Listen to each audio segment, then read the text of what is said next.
नहमदहु व नुसल्ली अला रसूलिहिल करीम। खुलासे कुरान सिपारो नंबर 7। इन 7 सिपारे में अल्लाह तबारक व ताला कसम जो ज़िक्र फरमायो आहे कि कसम 3 क़िस्मनि जा हूंदा आहिनि।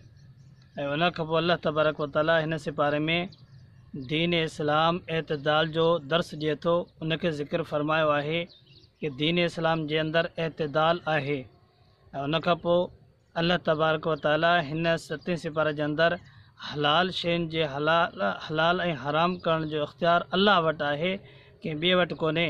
जेकी शइ हलाल आहे उहा हलाल, जेके हराम आहे अल्लाह से हराम कई आहे, इन जो इख्तियार अल्लाह वटि ई आहे। अल्लाह के अलावा ॿिए कंहिं वटि इख्तियार नाहे।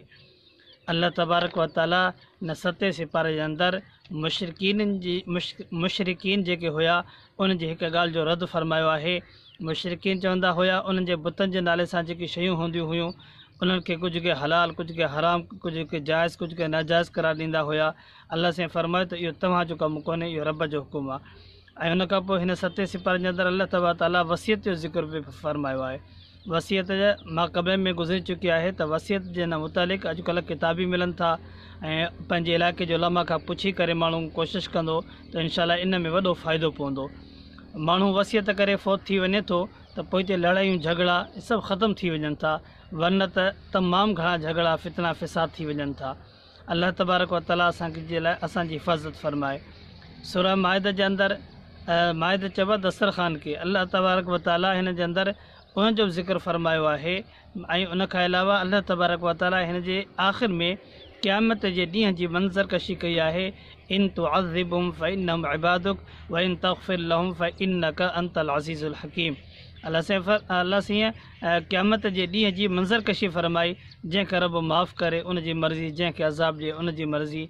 मुंहिंजा दोस्तो, असांखे खपे त असां पंहिंजे रब जे साम्हूं अहोज़ारी तौबा कयूं। जीअं त अॼुकल्ह रमज़ान जो महीनो आहे, तौबा करे पंहिंजे गुनाहनि खे बख़्शिश वठूं। अल्लाह तबारक व ताला हिन 7 सिपारे में सूरह अनआम आहे। अनआम चइबो आहे जानवर।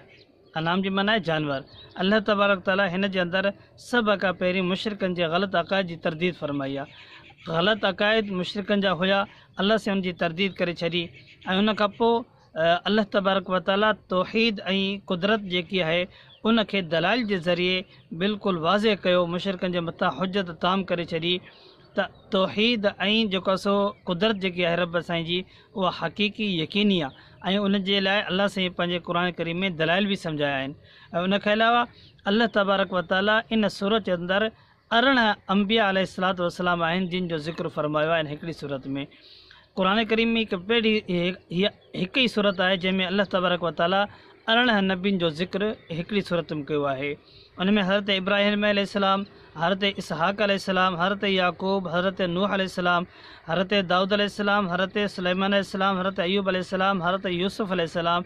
ऐं उन खां अलावा हज़रत मूसा अलैहिस्सलाम, हज़रत हारून अलैहिस्सलाम, हज़रत ज़करिया अलैहिस्सलाम, हज़रत यहया अलैहिस्सलाम और हज़रत ईसा अलैहिस्सलाम, हज़रत इलियास और हज़रत इस्माइल अलैहिस्सलाम, हज़रत यसा और हज़रत यूनुस अलैहिस्सलाम और हज़रत लूत अलैहिस्सलातु वस्सलाम।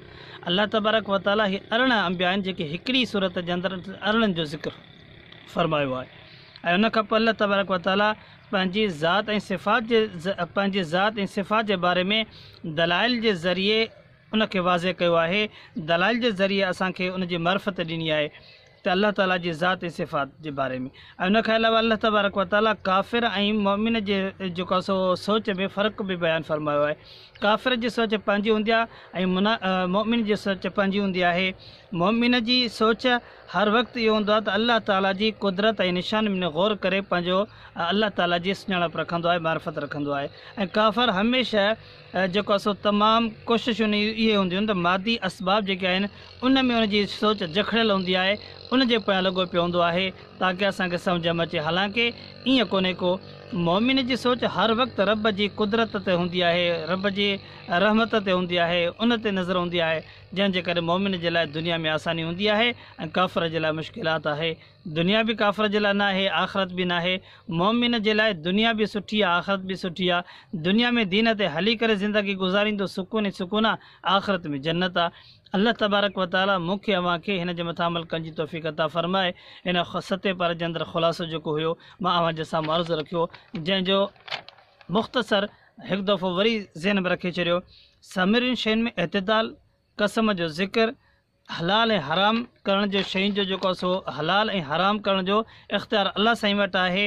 ऐं उन खां अलावा वसियत जो बयानु ऐं उन खां अलावा आख़िरत में क़यामत जे ॾींहं जी मंज़र कशी अलाह साईं फरमाई आहे। सूरत माइदा जे अंदरि आख़िर में कब सूरह अनाम शुरू थिए थी। सूरह अनाम में मुशरिकीन जे ग़लति अक़ाइद जी तरदीद अलाह साईं फरमाई, तौहीद ऐं कुदरत जे दलाइल अलाह साईं ज़िक्र फरमाया।